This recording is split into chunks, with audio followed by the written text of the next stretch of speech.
bem? Espero que sim. No nosso encontro de hoje, a gente vai falar sobre princípios. Vamos dar ênfase aqui em alguns princípios que merecem um pouco mais de verticalidade na aula, mas a ideia geral é que nós consigamos tratar sobre todos os princípios que estão inseridos no material de vocês. Perfeito? Para quem ainda não me conhece, eu me chamo Laila e nós nos encontraremos muito ao longo das aulas aqui do seu curso. Perfeito? Me perdoe pelo reflexo atrás aqui, é que na verdade houve um improviso aqui no meu escritório, já que eu estou fora da minha cidade, portanto fora dos estúdios, mas prometo que a partir da próxima aula que eu gravar, já teremos aí uma tela sem esse reflexo. Perfeito? Bom, para a gente começar a falar sobre os princípios, é evidente que nós temos que começar com o primeiro deles, que é o principal, que trata do princípio da legalidade, também denominado reserva legal. Qual é a diferença? Bem, para quem entende que esses institutos não se confundem, ou seja, que o princípio da legalidade é um e que o princípio da reserva legal é outro, sustenta-se que o princípio da legalidade é aquele com previsão constitucional, ou seja, não há crime sem lei anterior que o defina, nem pena sem prévia cominação legal. E que o princípio da reserva legal seria a aplicação, a perspectiva deste princípio constitucional, dessa previsão constitucional em um sentido estrito aqui dentro do direito penal, ok? Você vai ver aí no seu material, inclusive, que muitas bancas costumam trabalhar com esses princípios como se fossem sinônimos. Então, muita atenção com relação a isso. Ora, se cuidam de princípios considerados pelas bancas como coisas distintas, e aí princípio da legalidade, a matriz com previsão constitucional, e o princípio da reserva legal, a aplicação dessa matriz constitucional no âmbito do direito penal. Ora, as bancas costumam tratar essas nomenclaturas como sinônimas, ok? Pois bem, o nosso princípio aqui da legalidade, também da reserva legal, para aqueles que sustentam pela diferença, então como nós estamos na aula hoje de direito penal, eu encabecei aqui já o princípio da reserva legal. Perceba que a previsão está lá no artigo 1º do Código Penal. Não há crime sem lei anterior que o defina, nem pena sem prévia cominação legal. Então veja que as nossas previsões aqui estão no artigo 1º do Código Penal e também aqui no artigo 5º da Constituição Federal. Perceba, portanto, que para criar um tipo penal incriminador, para a cominação de um fato praticado ao status de crime, é necessário que haja previsão legal. Perfeito? Bem, dentro do princípio da legalidade ou da reserva legal, para quem sustenta sobre essa diferenciação, nós temos que compreender que em algumas situações, embora não haja uma previsão expressa normativa, que prevalece na doutrina, há igualmente o tratamento vinculado ao princípio da legalidade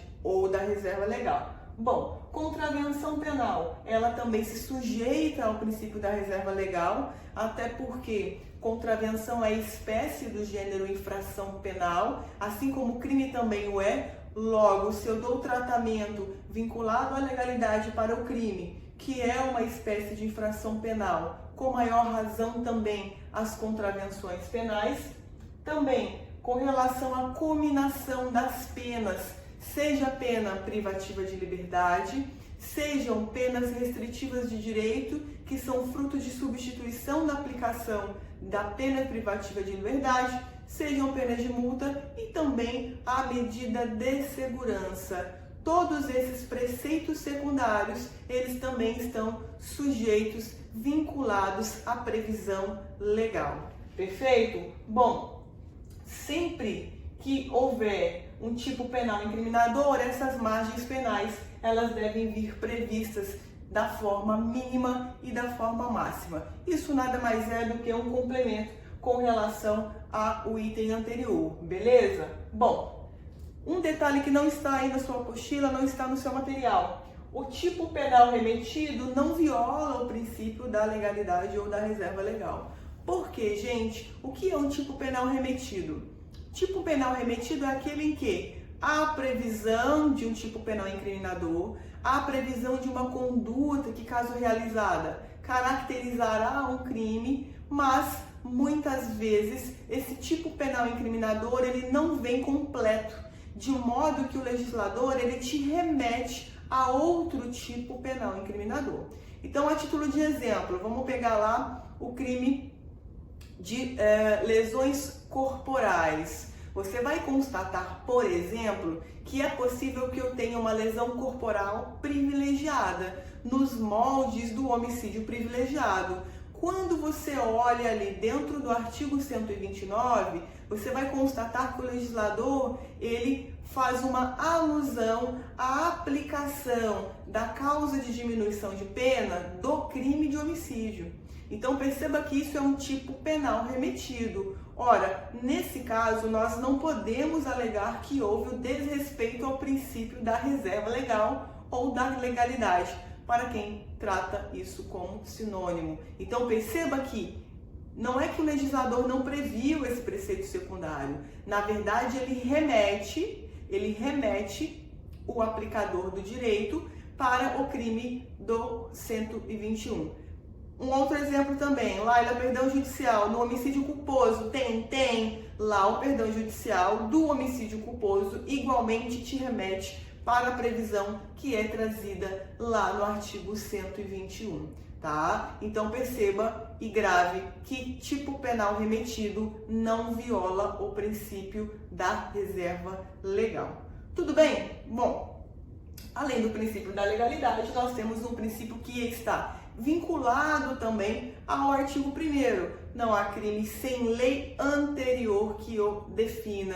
Então aí nós temos a incidência do princípio da anterioridade. E continua o dispositivo, nem pena sem prévia cominação legal. Então essa cominação legal, ela deve ser prévia, perfeito? Diante desse contexto, isso nos permite entender que haverá uma irretroatividade da norma penal sempre que ela trouxer uma situação, um contexto jurídico mais gravoso, justamente porque a previsão legal ela deve existir no momento em que a conduta ela é realizada. Claro, quando vocês forem estudar a aplicação da lei penal no tempo, lá o professor ele vai fazer essa fragmentação com relação à retroatividade ou à irretroatividade, conforme a aplicação da lei penal no tempo se manifestar. Beleza? Bom, portanto, partindo desse princípio, a lei penal ela vai produzir efeitos a partir da sua entrada em vigor. Daí deriva a sua irretroatividade. Não se aplica a comportamentos pretéritos, salvo para beneficiar o réu, ok? Então perceba que a rigor, o que a gente tem? A irretroatividade da lei penal mais maléfica, mais prejudicial, justamente por quê? Porque nós temos como marco o princípio da anterioridade da lei penal, que também, ora se aplica para os preceitos primários, que são a criação dos tipos penais incriminadores, ora na pena cominada, que são os preceitos secundários, ok? Bom, o outro princípio que a gente tem também é o princípio da insignificância ou da bagatela. Perceba que esse princípio ele trabalha com a lógica de política criminal. Laila, quem criou esse princípio? Qual é o maior expoente vinculado a esse princípio? O maior expoente é o Klaus Roxin. Você vai ver ao longo dos estudos, nos seus apostilamentos, nos seus livros digitais, que hoje nós estamos vivendo um hibridismo no Brasil, na medida em que nós temos a aplicação do sistema finalista, que é um método de estudo do direito penal, mas ao mesmo tempo também situações em que nós vamos aplicar um outro sistema, que é o sistema funcionalista, também denominado por muitos como sistema finalista. Então, no Brasil, ora se aplica já essa doutrina moderna, esse sistema funcionalista, cujo dois expoentes são o Roxin, criador da insignificância, e o outro, o Jacobs ou Jacobs, que trabalha com um funcionalismo mais sistêmico, aliás, melhor dizendo, um funcionalismo mais agressivo, digamos assim. Isso vocês vão estudar lá na teoria do crime, quando do início, né, do estudo dos sistemas penais. Mas veja, por que é que esse princípio, que é fruto da criação de um sistema funcionalista, ele encontra guarida aqui no Brasil? Porque nós estamos estudando esse princípio. Bem, por questões de política criminal, é evidente, e perceba que esse princípio, enquanto criação do funcionalismo, ele está muito vinculado à missão do direito penal, aos valores do direito penal. Então, só para você entender um pouco sobre esse hibridismo que nós temos no Brasil.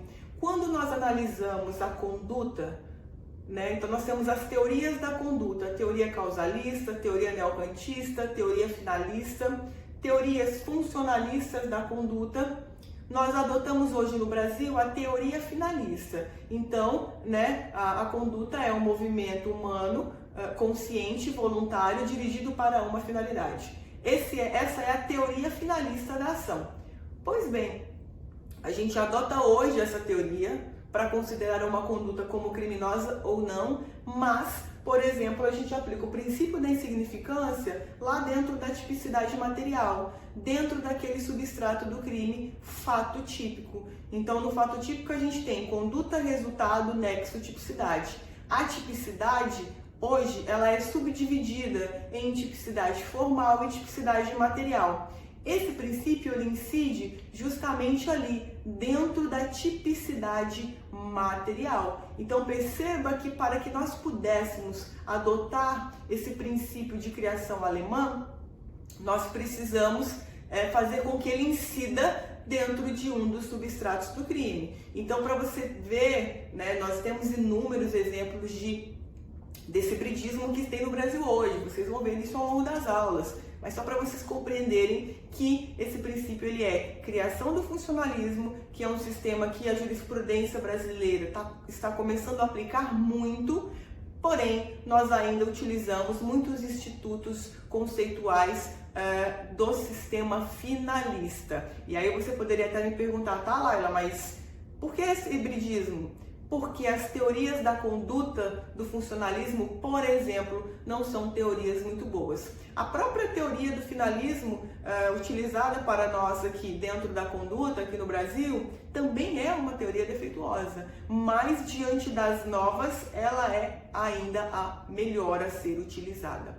Tudo bem? Bom, então perceba que o princípio da insignificância ele vai, né, se comportar dentro dos substratos do crime como uma causa de exclusão da tipicidade, que é justamente a tipicidade material que a gente conversou. Como conceptário da tipicidade fática, não se vislumbra impedimento à concessão de ofício de habeas corpus pelo judiciário, caso configurado o princípio da insignificância. Como assim, gente? Hoje, os tribunais superiores e muitos tribunais de justiça têm aceitado fazer uma análise da aplicação ou não desse princípio em sede de habeas corpus. A gente sabe que o habeas corpus ele se destina, né, à análise de prisões ilegais, em regra, de modo que os tribunais têm realizado essa análise mais verticalizada com relação à aplicação desse princípio,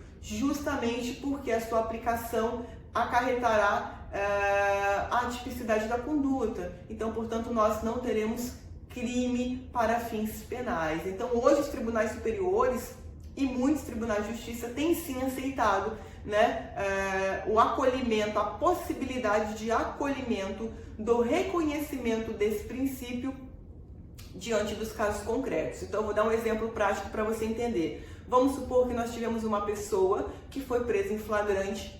Essa prisão em flagrante, ela foi convertida em prisão preventiva. Vamos supor que é o caso de insignificância, que há o preenchimento dos requisitos que a gente vai falar daqui a pouco. Beleza, houve a conversão da prisão em flagrante em prisão preventiva.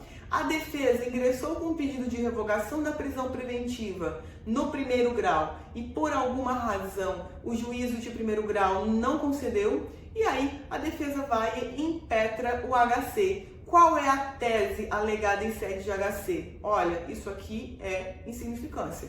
Tem como a gente aplicar esse princípio. Perceba que nesse caso o Tribunal de Justiça ele vai reconhecer a insignificância, muito embora ele não tenha realizado um juízo de cognição exauriente, um juízo de cognição aprofundado, porque afinal de contas é um habeas corpus, mas ele vai ali reconhecer para fins de colocar essa pessoa em liberdade. Esse reconhecimento em sede de habeas corpus, gente, não significa que haverá uma vinculação do juízo de primeiro grau com relação à condução desse processo, tá? Então, não é porque em sede de HC o Tribunal de Justiça ou o Tribunal Superior de Justiça, o Superior Tribunal de Justiça, me perdoem, tenham reconhecido essa possibilidade que o juízo vinculado àqueles fatos, àquele caso concreto, que o juiz prevento ele esteja ali obrigado a reconhecer essa tipicidade, ok? É evidente, nós sabemos que a defesa vai utilizar isso, né, no primeiro grau, claro, ela vai alegar isso, mas não há uma vinculação pelo fundamento da cognição. Em um habeas corpus nós não temos cognição alguma, tá? Mas esse é um entendimento muito interessante e que, portanto, você deve conhecer. Perfeito? Bom, quais seriam os requisitos do princípio da insignificância? Esses requisitos, gente, eles não são de criação do Roxin, tá? Porque o que aconteceu? Aqui no Brasil começou-se, né, a aplicação desse princípio em vários casos e aí a gente começou a ter muitas decisões conflitantes com relação ao que é que efetivamente, né, seria amparado pela aplicação do princípio ou não. E aí o Tribunal Superior, né, o STJ e depois o STF, criaram parâmetros, né, a serem observados pelo magistrado e também, né, pelo Ministério Público, pelos advogados, para o fim de se aferir se ali, naquele caso concreto, os requisitos estariam ou não presentes. Então, esses requisitos, eles não são criação do Roxin, são uma adaptação que a jurisprudência brasileira realizou para que se evitasse decisões desproporcionais, tá? Então, nós temos os requisitos de natureza objetiva, tá? Que é a mínima ofensividade da conduta, ausência de periculosidade social da ação, reduzido grau de reprovabilidade e inexpressividade da lesão jurídica. Então, olha lá, mínima ofensividade, ausência de periculosidade social da ação, reduzido grau de reprovabilidade. Geralmente, aqui está vinculado à existência ou não de qualificadoras para o crime, tá? E aqui a inexpressividade da lesão jurídica. Bom, eu gosto muito de usar o mnemônico MARI, tá? Mas tem também aqui o OPRE, O de ofensividade, P de periculosidade, R de reprovabilidade e I de inexpressividade, tá? Então, ou pode ser o OPRE ou pode ser aqui o MARI, beleza? Bom, além dos requisitos objetivos, nós temos também os requisitos subjetivos, que são analisados ora sob o prisma do agente, aquele que realizou a conduta, ora sob o prisma da vítima, aquela que vivenciou a ofensa ao seu bem jurídico. Bom, com relação às condições pessoais do agente, a gente tem que chamar a atenção para vocês do fato relacionado à reincidência, tá? Laila, reincidente faz jus ou não ao benefício do princípio da insignificância? Depende, nós temos muitas decisões conflitantes nesse sentido. Então, nós temos uma primeira corrente que desautoriza a aplicação do princípio ao reincidente. Qual é o fundamento dessa corrente? Por ser instituto de política criminal, não há interesse social no deferimento do benefício àquele que já possui condenação pela prática de um delito penal em definitivo. O STF decidiu dessa forma. Por outro lado, nós temos uma segunda corrente que valida a aplicação desse princípio, mesmo para os casos de reincidência. Olha só aqui um pedacinho dessa decisão. esse instituto provoca a exclusão da tipicidade do fato e a reincidência é utilizada só na dosimetria da pena.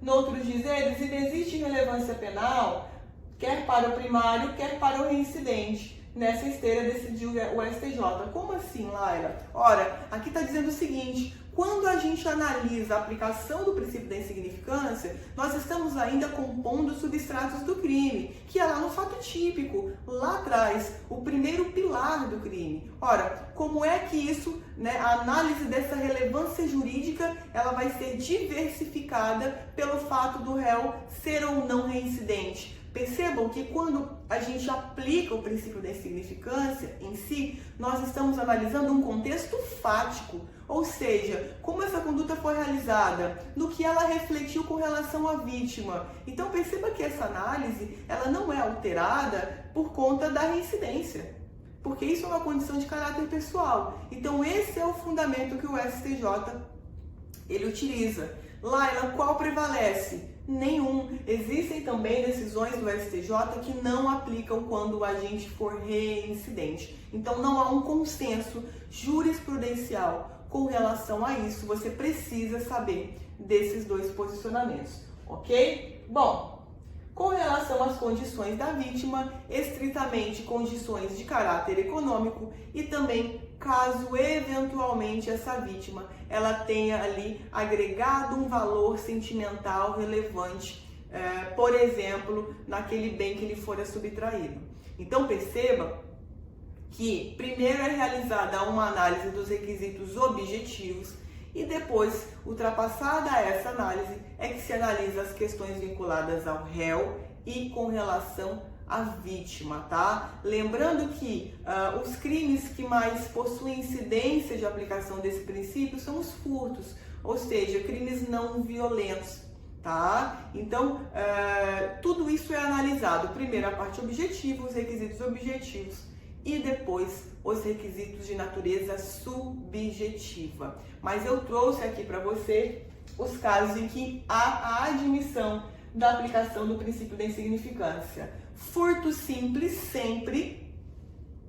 Furto qualificado, excepcionalmente sim. Por que excepcionalmente? Porque a rigor, a qualificadora, como eu disse para vocês, ela se encaixa ali na reprovabilidade da conduta, correto? Ora, se eu tenho um crime que é elevado a uma condição que o qualifique, é porque houve uma reprovabilidade maior do legislador nas situações em que a conduta é realizada pelo agente e a ofensa ao bem da vítima, ao bem da vida da vítima. Exemplo, furto mediante arrombamento. Então, se eu arrebento uma porta para realizar uma subtração, houve ali uma reprovabilidade muito maior. Então, por isso o crime ele tem essa qualificadora. Mas o STJ, dependendo da qualificadora, ele tem costumado aplicar, sim, a insignificância, tá? O que mais em que a gente pode aplicar? Crimes contra a ordem tributária, no âmbito federal até R$20 mil, crime de descaminho até R$20 mil, apropriação indébita previdenciária, ato infracional. Tá? Aqui, nesses todos, a gente tem essa incidência.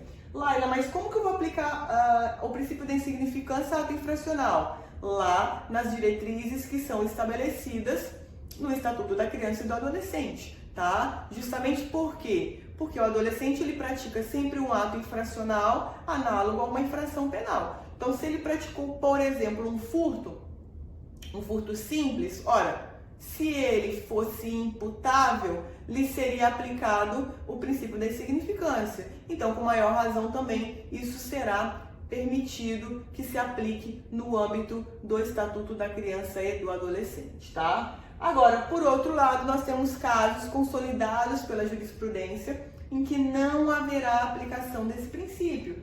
Então, olha lá o que a gente tem.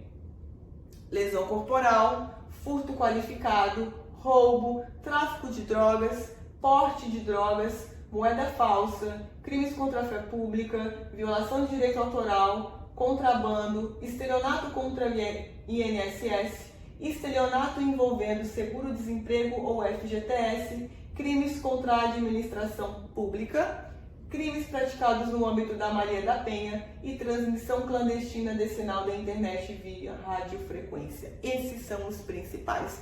Então eu já trouxe o rol aqui para vocês, tá? Além disso, nós temos algumas súmulas que sedimentaram tudo isso que nós estamos conversando. Então elas sempre são cobradas em prova. Então olha lá, súmula 589 do STJ. É inaplicável o princípio da insignificância nos crimes ou contravenções penais praticados contra a mulher no âmbito das relações domésticas. Perfeito, sempre é cobrada essa súmula nas provas, tá?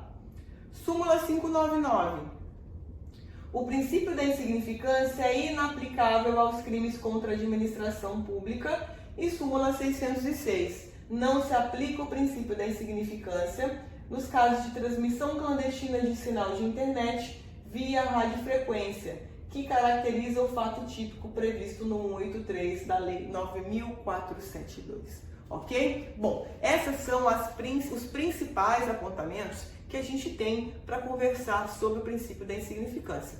Você vai ver aí no seu material que existe um sem número de jurisprudências que foram encartadas, mas nós aqui, né, por tratarmos dessa didática de ênfase no apostilamento, vamos simplesmente apontar aquilo que é mais importante para você. Beleza? Bom, além da insignificância, a gente tem o princípio da individualização da pena, que tem previsão constitucional. Então, cada sujeito deve ser responsabilizado sobre a parcela da conduta que lhe cabe, verificando as circunstâncias individuais de sua ação ou omissão. Então, é evidente que a incidência deste princípio está completamente correlacionada com a teoria da aplicação da pena. Então, é vedado ao magistrado cominar pena, prolatar sentenças penais condenatórias sem que haja a devida fundamentação individualizada de cada corréu, tá? Então, é isso que preconiza o princípio da individualização da pena. Além desse princípio, nós temos o princípio da alteridade, também uma criação do Roxin. Ele veda a incriminação de conduta internamente considerada do agente, assim como seu pensamento ou de atitude de censura moral, que não possua capacidade de causar invasão no patrimônio de outrem. Olha só, princípio da alteridade e princípio da insignificância. Hoje, também, né, encabeçado pelo Roxin, então é evidente que o princípio da alteridade, ele fala, né, ele está vinculado ao sistema funcionalista. Perceba, tá, como é que a aplicação desses princípios está hoje lá na Alemanha, de onde saíram. Essas aplicações, elas já estão ultrapassadas, tá, por um método desenvolvido pelo próprio Roxin e que você vai ver ao longo das aulas aqui, que é o sistema funcionalista na parte da imputação objetiva, tá? Então, hoje, princípio da insignificância, princípio da alteridade, eles foram engolidos por essa teoria, que é a teoria da imputação objetiva. Você vai perceber ao longo das aulas, mais para frente, que não é necessário que você faça alusão principiológica da insignificância ou da alteridade para que um fato narrado deixe de ser considerado como crime, porque essa teoria que foi criada pelo Roxin na vertente dele, nós temos também a teoria da imputação objetiva na vertente do Jacobs, tá? Mas eu vou fazer uma alusão maior aqui ao Roxin, que é ele quem tem entrada aqui, uma entrada maior no Brasil. Você vai perceber que esses princípios já foram ultrapassados na Alemanha. Eles não fazem mais parte do estudo moderno do sistema funcionalista, tá? Mas aqui no Brasil nós ainda o aplicamos e existe uma incidência de cobrança de provas muito grande. Só para você entender, olha só. Veda a incriminação de conduta internamente considerada pelo agente, assim como seu pensamento ou de atitude de censura moral que não possua capacidade de causar invasão no patrimônio de outrem. Então, vamos pegar um exemplo. Vamos supor que a pessoa cometeu uma automutilação. Então, perceba, na teoria da imputação objetiva, nós temos os requisitos que vão trabalhar essa imputação, tá? Então, os requisitos são relação de causalidade física, que é a pessoa se automutilar. Então, eu tenho E aí a gente tem o segundo elemento, que é a criação de um risco desaprovado.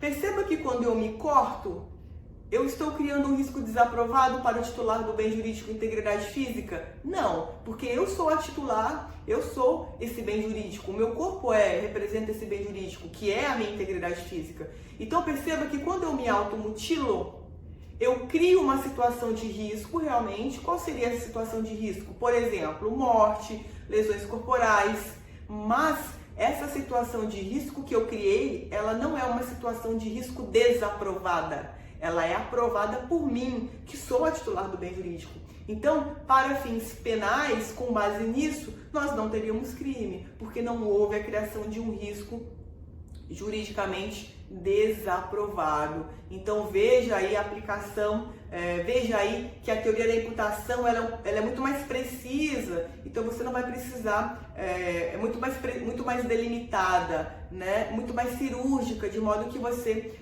não vai precisar fazer esse raciocínio jurídico toda vez, para ver se aplica ou não o princípio, tá? Mas para você, na tua prova, temos alteridade. Alteridade significa isso aqui, tá? Em fases mais avançadas, se você pega um examinador que gosta de Roxin, com certeza essa é uma fala que você vai ter que executar na sua banca oral, por exemplo, ok? Bom, além do princípio da alteridade, a gente tem princípio da confiança. Então, olha lá, as pessoas devem esperar das outras ações eivadas de responsabilidade e em conformidade com o direito posto, ansiando não causar danos aos demais. Deve-se acreditar que as manifestações comportamentais dos indivíduos ocorrerão em obediência às regras de experiência, tendo por base um juízo de valor estatístico calçado naquilo que costumeiramente acontece, tá?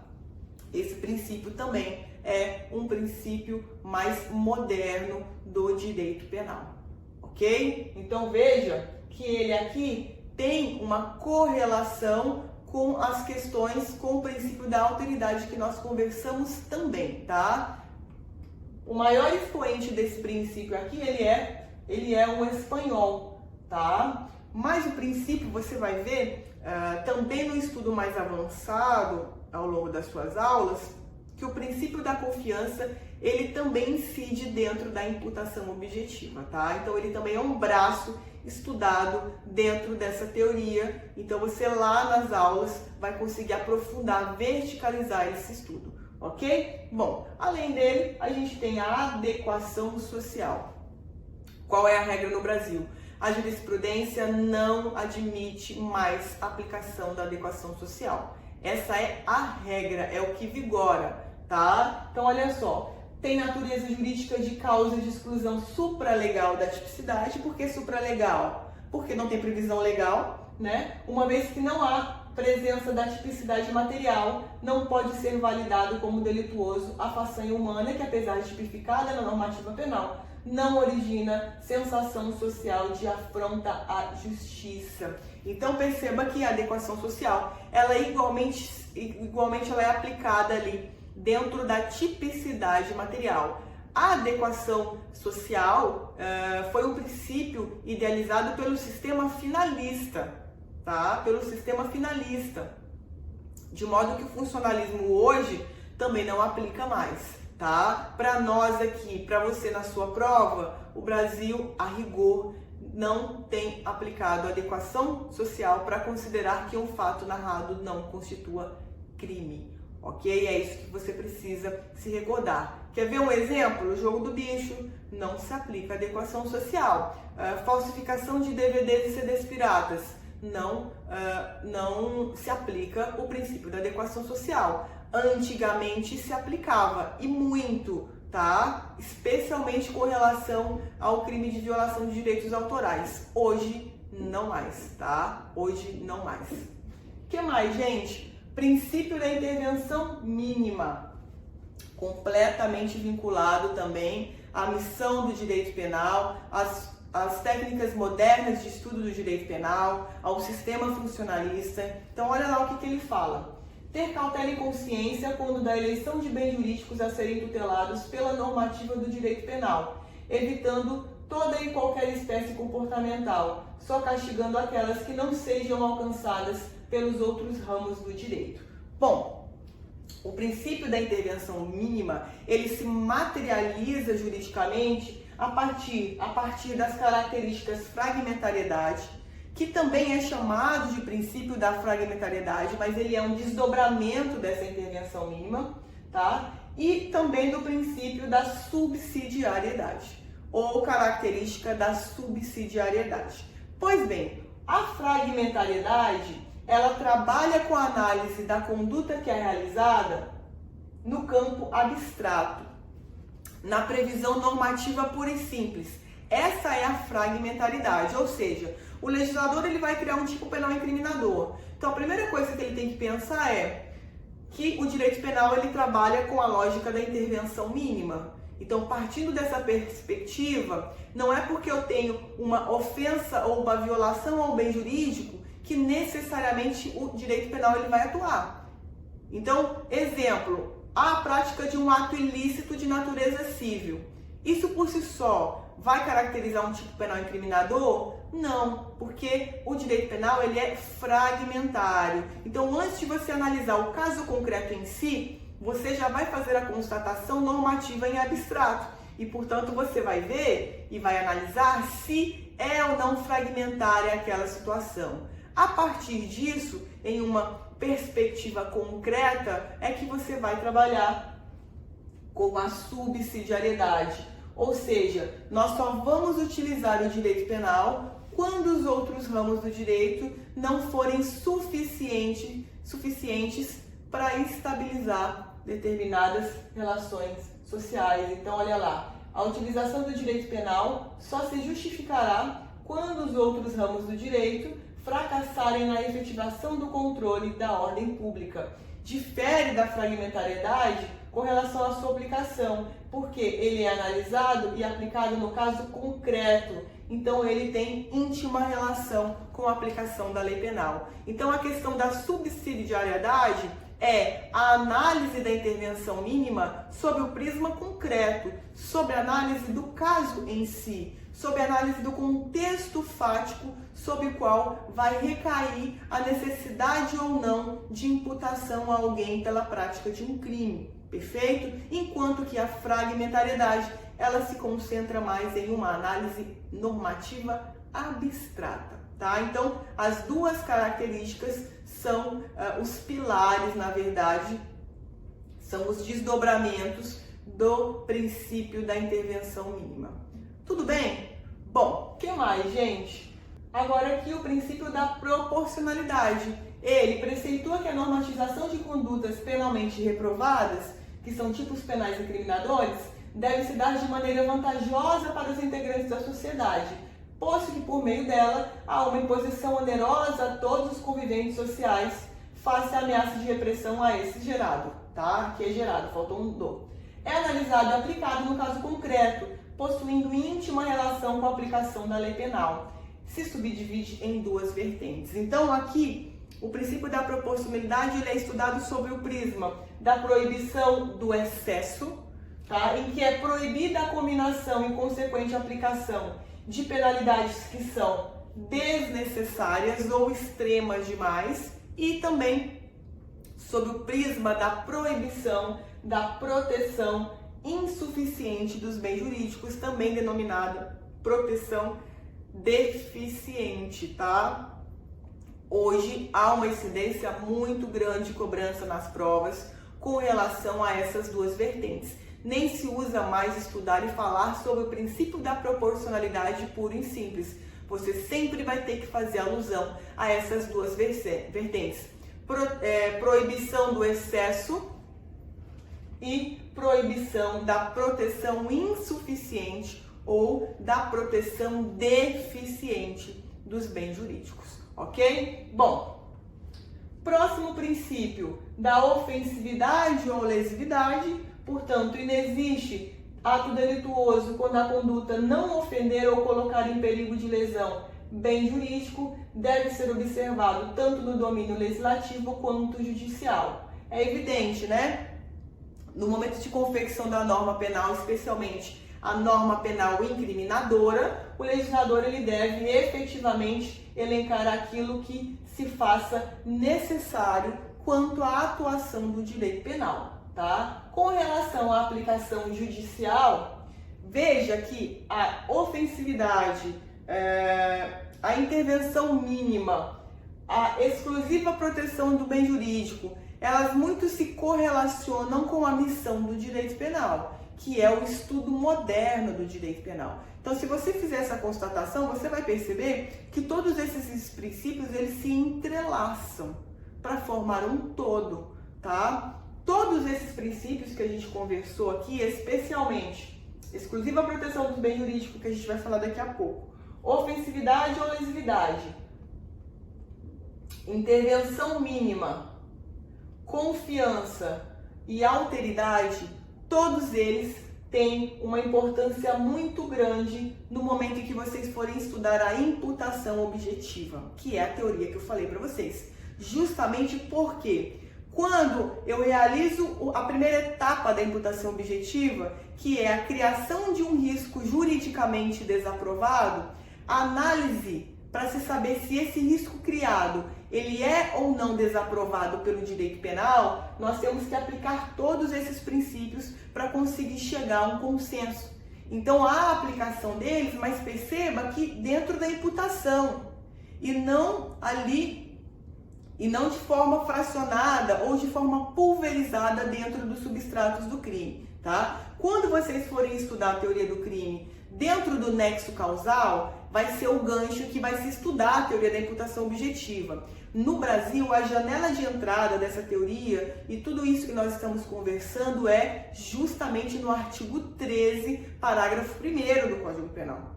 Tá? E aí, a partir dessa previsão do Código Penal, é que você consegue fazer esse entrelaçamento e estudar se eventualmente a primeira etapa foi ou não observada. A primeira etapa da imputação, que é a criação de um risco juridicamente desaprovado. Então, eu vou mostrar aqui para vocês. Então, olha só, vamos fechar aqui com o princípio da exclusiva proteção para eu dar um exemplo para vocês. O direito penal deve se ocupar da proteção dos bens jurídicos, deixando de lado convicções morais, éticas, ideológicas, religiosas e políticas assemelhadas. Bom, vou dar um exemplo prático. Houve lá, vamos supor, que a pessoa subtraiu um par de tênis avaliado em R$40, tá? Então vamos pela imputação objetiva, vamos trabalhar com ela.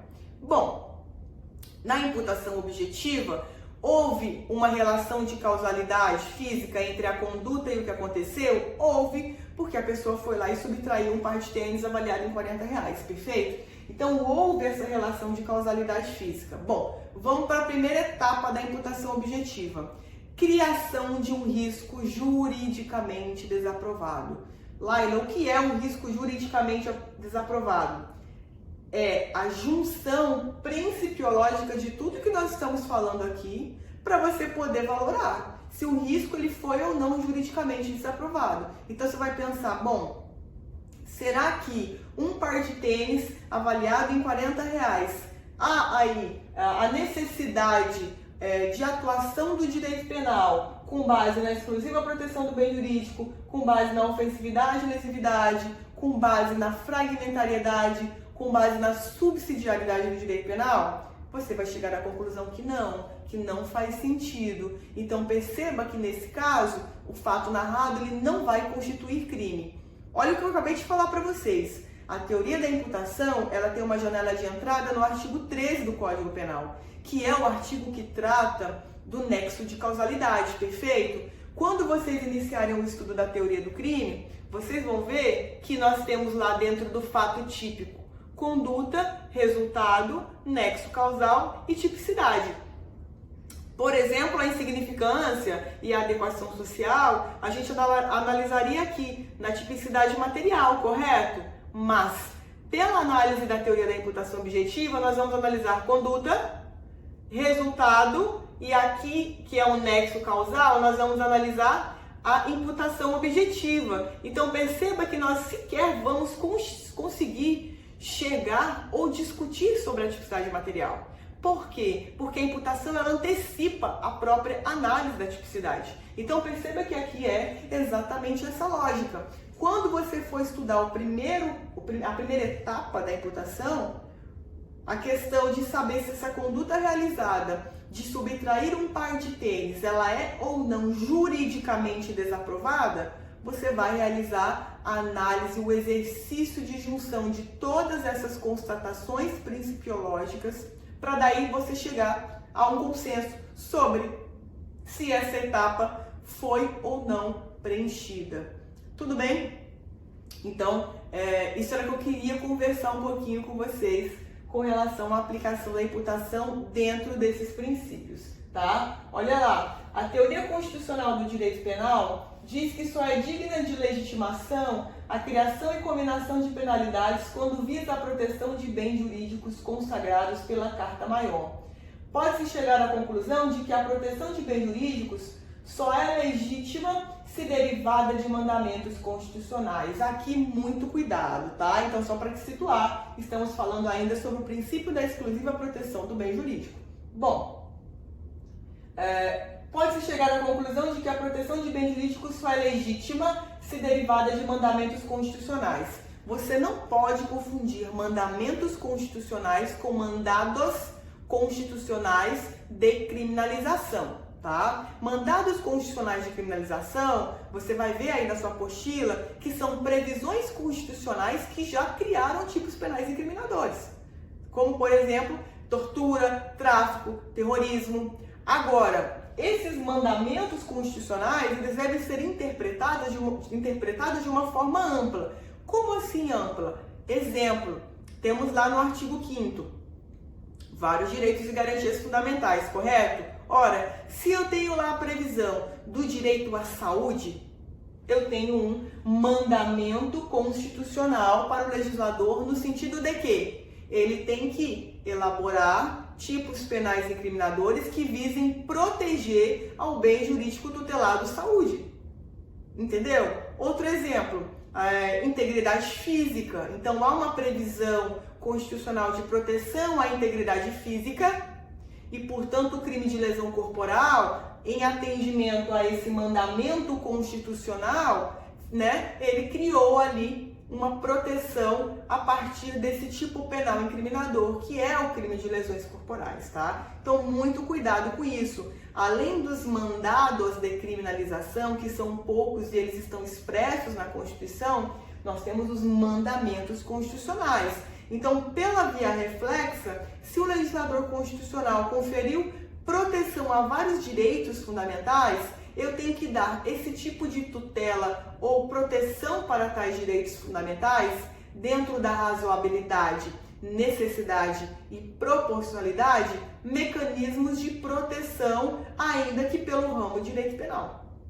Entendeu? Então, não confundir isso. Isso aqui já caiu em prova. Tá? E aí você pode ser induzido a erro, né? Pensando assim, pô, mas mandamentos constitucionais, o que é isso? Ora, são os direitos e garantias fundamentais estabelecidos pela Constituição que vão precisar de proteção penal. É exatamente isso. Então, a partir disso, o princípio da exclusiva proteção do bem jurídico, ele vai ter que levar em conta tais fatores de natureza constitucional para eventualmente criar novos tipos penais incriminadores.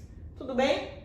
Bom, além desse princípio, temos mais outros, né? Princípio da imputação pessoal. Não se pode penalizar um agente por fato cometido sem culpabilidade. Ou seja, não é admissível a responsabilização penal de sujeito ativo inimputável, sem consciência potencial da não ilicitude ou de quem não se possa fazer exigência de conduta diversa. Então aqui esse princípio ele analisa a prática do contexto criminoso sob a perspectiva do terceiro substrato do crime, que é a culpabilidade, tá? Sem maiores problemas.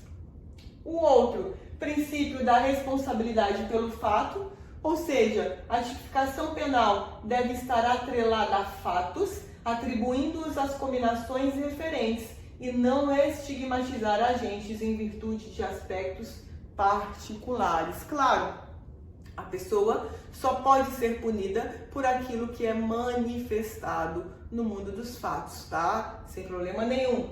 Depois, princípio da personalidade ou da intranscendência, em que a pena não passará da pessoa do autor da infração penal, não podendo ser responsabilizado ser humano diverso, né? Então aqui esse princípio ele trabalha, aliás, com a responsabilização penal pelo fato, ou seja, a conduta que é realizada e que reflete no mundo dos fatos somente quando for o caso de ofender a bem jurídico tutelado pelo direito penal, ok? Bom, o que mais?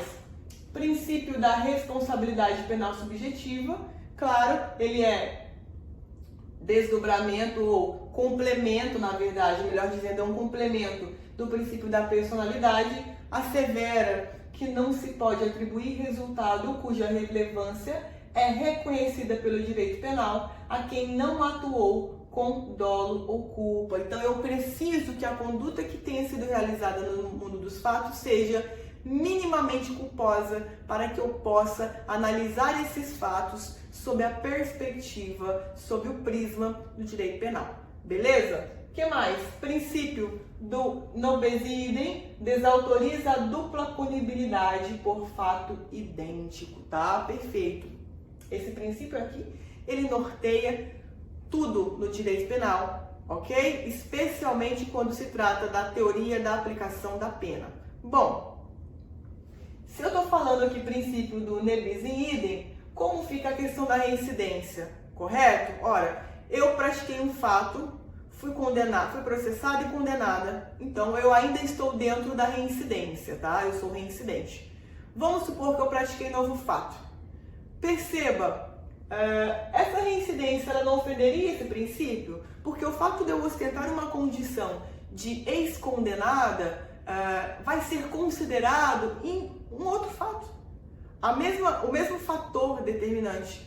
Perceba que a jurisprudência não considera a reincidência como ofensa a esse princípio. Inclusive, recentemente, super recentemente, no finalzinho de 2020, foi firmado o entendimento de que, ainda que decorridos mais de 5 anos, né, da condenação por sentença penal com trânsito em julgado, ainda assim o magistrado poderá considerar aquele fato que foi praticado lá atrás pelo agente como reincidência. Nós tínhamos uma bipartição, um dissenso muito grande nos tribunais superiores, especialmente no STJ, que é quem uniformiza a aplicação do direito penal no âmbito nacional, e agora nós não temos mais essa divergência, na medida em que agora, inclusive, caso a pessoa ultrapasse os 5 anos previstos, a fim de que se gere a reincidência, sei lá, 10 anos, 15 anos, 20 anos, ainda assim esse fato poderá ser considerado como maus antecedentes. Veja, então é claro, para o Superior Tribunal de Justiça, a prática desse fato decorridos 10 anos de uma condenação anterior, não vai poder ser reincidência propriamente dita. Por quê? Porque o Código Penal ele traz o lapso temporal de 5 anos, mas esse excesso, esses 5 anos que passaram a mais, esses 10 anos que passaram a mais, poderão sim ser trabalhados pelo magistrado como maus antecedentes, tá? Isso também será muito estudado por nós lá na teoria da aplicação da pena. Então significa dizer, por exemplo, que essa aplicação, esse entendimento, significa dizer que hoje os maus antecedentes, eles possuem uma perpetuidade muito maior do que a reincidência. Lembrando que a reincidência é um fator considerado na segunda fase e que, portanto, dentro da lógica da aplicação da lei penal, deve ser considerada a fase mais gravosa do que a primeira. Mas, com esse entendimento do STJ, perceba, com esse entendimento dos tribunais superiores, perceba que se eu pratiquei um novo crime 7 anos depois de ter sido condenada por uma sentença com trânsito julgado, ou ter cumprido essa pena, perceba que eu não posso ter reincidência, que é mais grave, a segunda fase que é mais pesada do que a primeira,